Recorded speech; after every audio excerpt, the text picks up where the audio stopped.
Hi, and thanks for watching this. Now I know how the egg donors feel and why so many of them don't make videos. I thought this would be easier given that I make videos all the time for my real estate business and my acting gigs require self-taped auditions. So I have a whole home studio set up and that's where I'm standing right now. But it's a little different when you're talking about yourself and hoping for a match with an egg donor. When I watch your videos, a lot of my impression comes from what you choose to talk about and what you say. So here goes. I grew up in Massachusetts, about 90 miles west of Boston. My parents divorced when I was 8.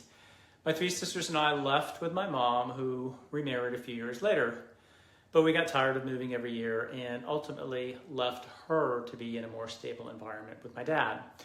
I'm the first and only one in my family to go to college, unfortunately, and I feel really bad about this. My sisters weren't encouraged to have the life that I was pushed to have because my parents viewed women in very traditional ways, to the point where they all went to a high school that was 90%, 85%. Somewhere up there of girls preparing to become secretaries. And this was in the late 1970s, not the 1950s. I was supposed to be an architect because that's what Mike Brady did on the Brady Bunch, and I was fascinated by this as a 12-year-old. But I learned that loving architecture and becoming an architect are two very different things. So my first 3 months of college were a bit rocky. I couldn't figuratively and literally afford to have a C+ GPA, which was the most common thing for architecture students. So I transferred to the School of Computer Science and got straight A's from that point on, which meant I continued to get scholarships and could finish my degree. And I left with only $12,000 in school loans, so I'm very fortunate. I remember being in the computer club in junior high and not really understanding it, but ultimately found it a fascinating thing to study and applicable to any industry on the planet, which means lots of opportunities for me after graduating. My sisters are all still in Massachusetts. My dad passed away 18 years ago, and we just spent most of last year getting my mother into a nursing home. Long story short, that I won't go into, but I could write a book about it or start a podcast or give free webinars on what you need to know when your parent needs long-term care. I took a job on Wall Street, which was the most exciting thing in the world at the time. I tend to follow my gut when it comes to making life-changing decisions. But New York City is a tough place to work and live, and I decided 3 years into it that achieving the American dream would be much easier somewhere else. But instead, I let JP Morgan pay for my MBA in finance at New York University for another 4 years, and only then did I decide to move south, after my attempts to move to San Francisco didn't pan out. I wasn't comfortable buying a home on an earthquake fault line anyway. I did end up going back for my honeymoon in 2011, and driving up the Pacific Coast Highway in a convertible was wonderful, from San Diego to Los Angeles all the way up to San Francisco. Anyway, I was a bit wary of leaving my family, who was just a 2 to 3 hour drive away, but I had friends in Atlanta, and after just one visit, I was sold.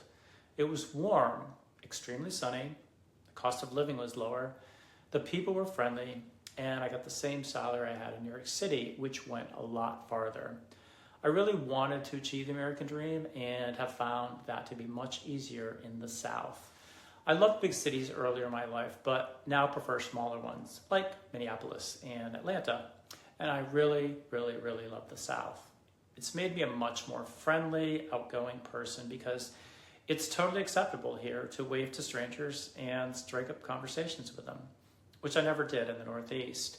I was really shy as a kid, so maybe that's part of the reason. Now I'm quite the opposite, in that nothing really scares me, including being on stage with thousands of people looking at me.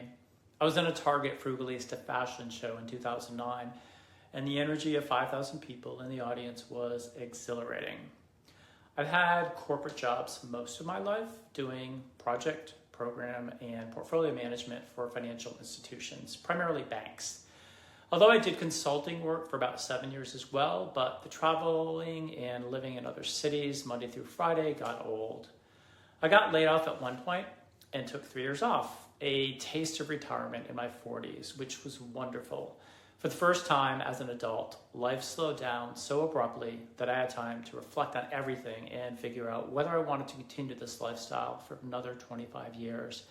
I tell everyone that you should want to get laid off because it will teach you so much and make you so resilient when you survive it.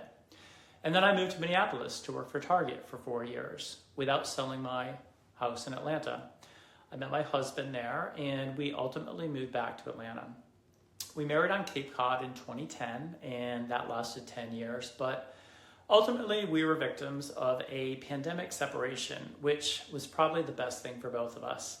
The divorce was final in 2022, and the financial dust settled a year later, which brings me to fatherhood. I've always wanted to be a dad, but my career and search for Mr. Right got in the way. He was never fully on board, and I learned that you can't and shouldn't convince someone who doesn't really want to be a parent. I kept telling him that there would be a million things we'd never experience if we didn't have kids, like Little League and prom and graduations and weddings and grandkids, but he didn't care enough about any of that.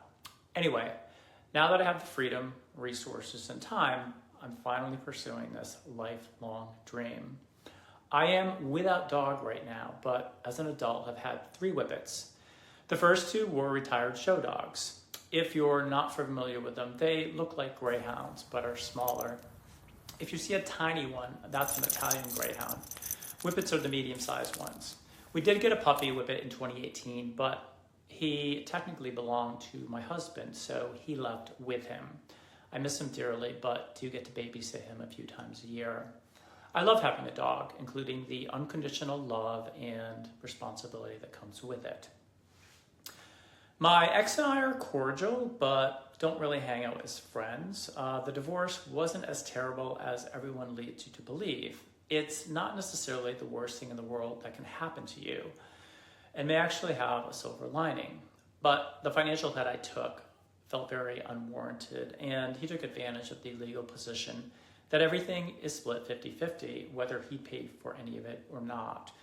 We weren't really on the same page financially either. I'm very prudent and fiscally responsible, and he loves to spend money on luxury items instead of paying for necessities, which wasn't really fair to me.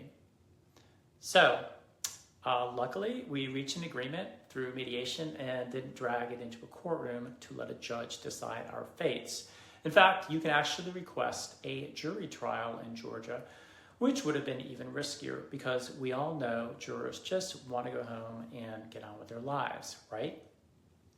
Anyway, I left the corporate world 7 years ago after my second layoff, but this time I got my real estate license immediately and have been doing that ever since. It's something I always thought about doing, and I didn't want to wait until I was retired to explore it. It's a job that utilizes a much wider set of skills than any of my corporate jobs ever did.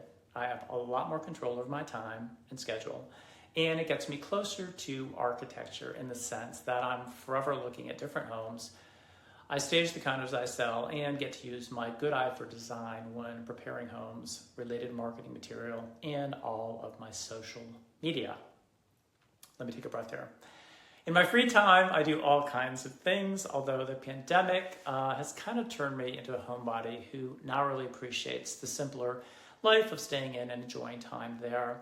I love cultural events and movies and reading good books, but nowadays I much prefer small gatherings with people than being in a crowd of thousands at a concert.